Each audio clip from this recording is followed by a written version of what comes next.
Guys, I was supposed to have the day off today from filming. I told myself I'm not gonna film today, I'm gonna just relax. It's Saturday, let me just chillax and be cool. And then I came across this video on TikTok and I was like, I gotta respond to this and I gotta do a full video because this is just too crazy for me not to do a full video on and respond to this because it's just really bad. Now, I did do a shorts on my YouTube about this particular video, but it was really cut short because obviously it's only 1 minute. So this video, I'm gonna be diving deeper into the actual video of the creator and why what she said is so crazy. So for those who want some context, this is a biracial woman, half white, half black, who went on TikTok to declare that she only identifies as black because white people are evil. White people are responsible for every evil thing that's ever happened in the world. They are responsible for slavery, for passing on diseases, colonization. Every bad thing is linked to white people. And she refuses to identify as white because of that reason. So let's watch this video and then I'm going to give you guys my analysis and show you guys some clips that completely destroy her entire argument. So I was having a conversation with my friend and they asked why I only refer to myself as black,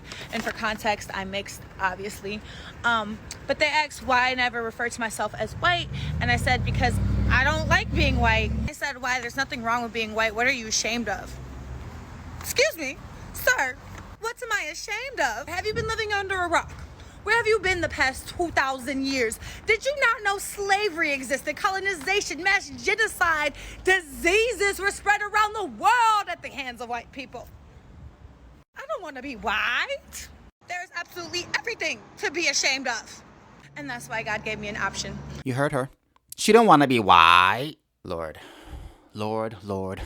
There is so much wrong with what she said and so many inaccuracies with what she said that is just mind-blowing to me that somebody would have the gall to go online and post this and think they did something great. All you did was expose your ignorance. So let's talk about it. So in her mind, white people are pretty much responsible for genocide. They're responsible for colonization. They're responsible for diseases, and they are responsible for slavery. Really? Now here's the thing. Did white people participate in slavery and the world's history? Of course.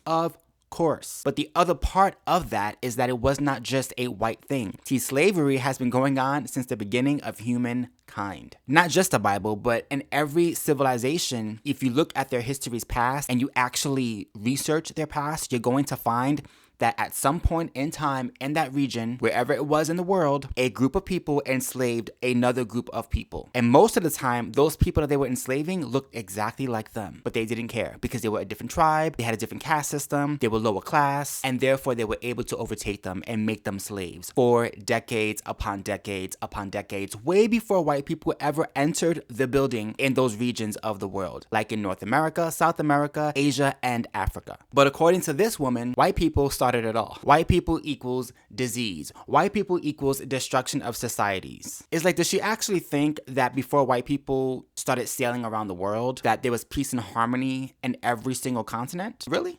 Take a look at this video that I found regarding Native American culture. And there's one part that stood out to me like a sore thumb. And I was like, wow, this is something that we rarely hear in history. Each town was governed by its two head chiefs, the white chief in peacetime and the red chief in war.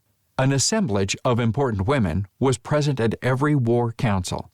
These served as counselors to the male leaders and also regulated the treatment of prisoners of war. Slavery was a component of Cherokee society prior to European colonization, as they frequently enslaved enemy captives taken during times of conflict with other indigenous tribes. By their oral tradition, the Cherokee viewed slavery as the result of an individual's failure in warfare and as a temporary status, pending release or the slave's adoption into the tribe. During the colonial era, Carolinian settlers purchased Cherokees as slaves during the late 17th and early 18th century. They were also among the Native American people who sold native slaves to traders for use as laborers in Virginia and further north. When the Cherokee were forcibly removed on the Trail of Tears, they took slaves with them and continued the trade in Indian Territory. So the Cherokee Native Americans, and probably one of the most well-known Native American tribes, turns out they owned slaves. Not only did they own slaves and capture slaves, but they also sold those slaves to traders, including Europeans. But I thought, only white people were responsible for slavery and the idea of slavery. What's going on? Oh, but it gets even better. Take a look at this clip from Thomas Sowell's book, where he describes slavery and what was actually happening on the continent of Africa prior to Europeans entering and also when Europeans entered the conversation. The instrumental use of the history of slavery today also underlies the claim that slavery grew out of racism. For most of its long history, which includes most of the history of the human race, slavery was largely not the enslavement of racially different people, for the simple reason that only in recent centuries has either the technology or the wealth existed to go to another continent to get slaves and transport them en masse across an ocean. People were enslaved because they were vulnerable, not because of how they looked.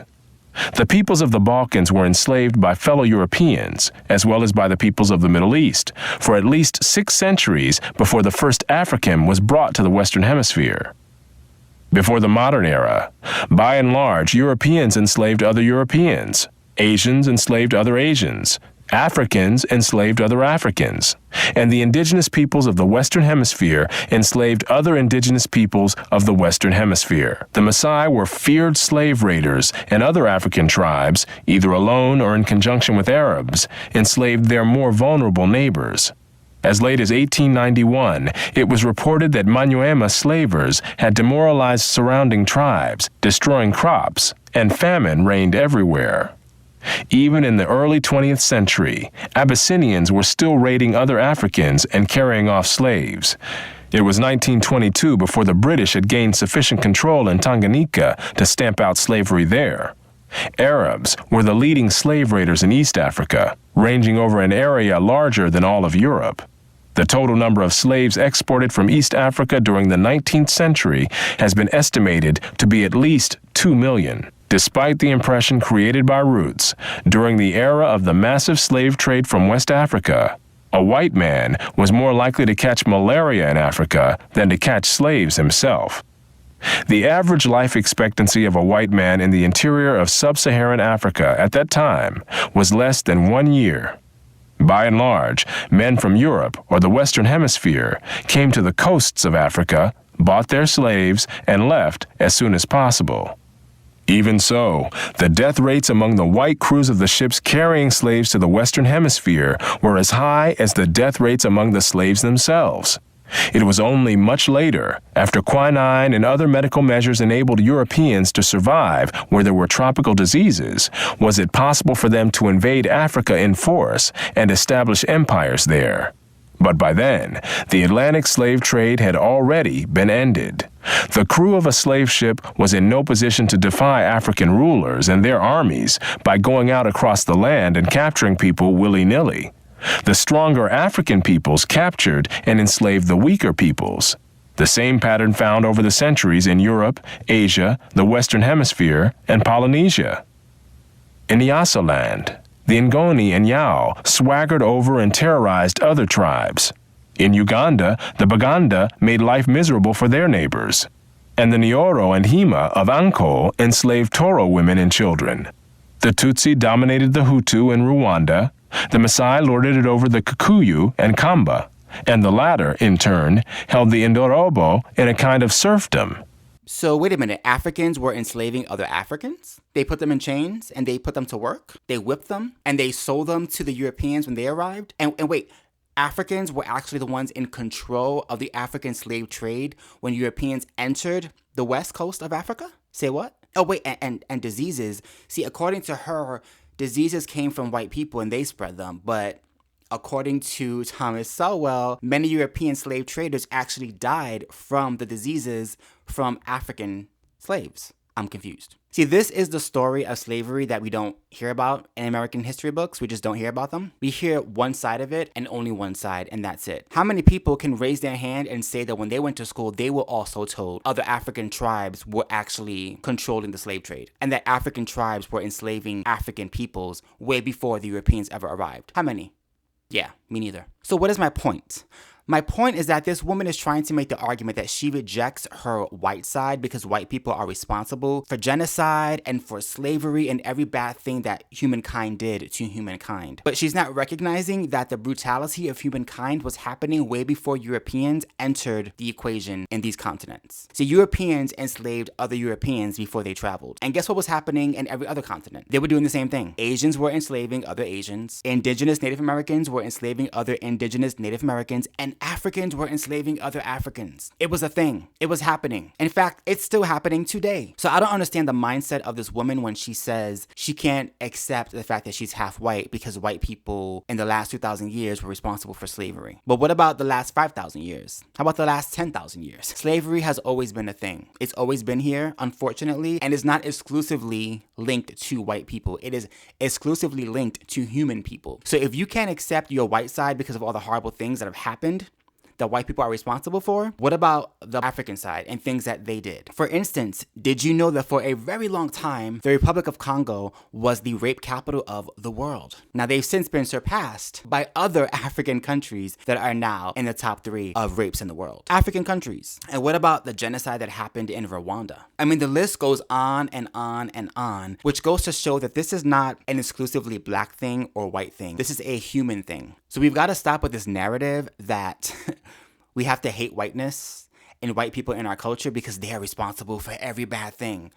That's like taking one side of a coin and only addressing that one side and never flipping it over to see the other side. There's a whole nother story out there, a whole nother story, a whole nother side of history out there that you are neglecting to even address. And it's sad. You want to know an interesting fact? The reason why Adolf Hitler had the idea to try and overtake all of Europe and why he was so brutal in what he did, you know why he did that? Because he looked over and he saw the Japanese were already doing it in the early 30s to the Koreans and to the Chinese. See, Japan was a major aggressor back in the 30s, and they caused a lot of devastation to other Asian people in the East. And the rest of the world did and said nothing when it was happening. So Hitler saw that and said, hey, if the Japanese can do that, we can do that here in Europe. He actually was incentivized to do what he did in Europe because he saw how successful the Japanese were in brutalizing, killing, and overtaking other countries and other people. Now, that was a white man who believed in white nationalism, looking up to an Asian country and seeing what the Asians were doing to other Asians. So don't sit here and tell me that brutality, rape, war, slavery, that's all just a white trait and a white thing, and that's why you reject your white side. Because like I've said and like I've shown in this video, all people of all different colors, races, ethnicities, and creeds have been disgusting to other people who look like them as well. Which goes to show you that brutality, again, is not a white trait. It is a human trait that humans are capable of, sadly. Like, how do you know that you don't have an ancestor way back down that happened to be a slave owner of other slaves? How do you know? And if you found out about that, would you then not identify as being black anymore? I guess you're just Casper? Because we know you hate white people. Lord. The American education system has failed so many people. And this is Exhibit A. Hopefully this young woman can open her eyes and see a different side of things, because it's truly sad that a person could hate a part of themselves. You know, like she wouldn't exist had it not been for the other side of her family that she rejects. But yet you hate them. It makes 0 sense. 0 sense. But that's America in 2023, where you are incentivized to hate white people. If you enjoyed this content, please do not forget to like, comment, and subscribe. Don't forget to hit the notification bell so you know when I post a new video. I am also available on Instagram and on TikTok under CurlyBoyChuck, where I'm continuously getting canceled just for you. And I'm also available on Rumble under CurlyBoyChuck. I will have a referral link in my description. If you guys don't have Rumble, click on that referral link, add it to your desktop or your phone, your tablet. Follow me and let's fight cancel culture and people like this together. Until next time, peace.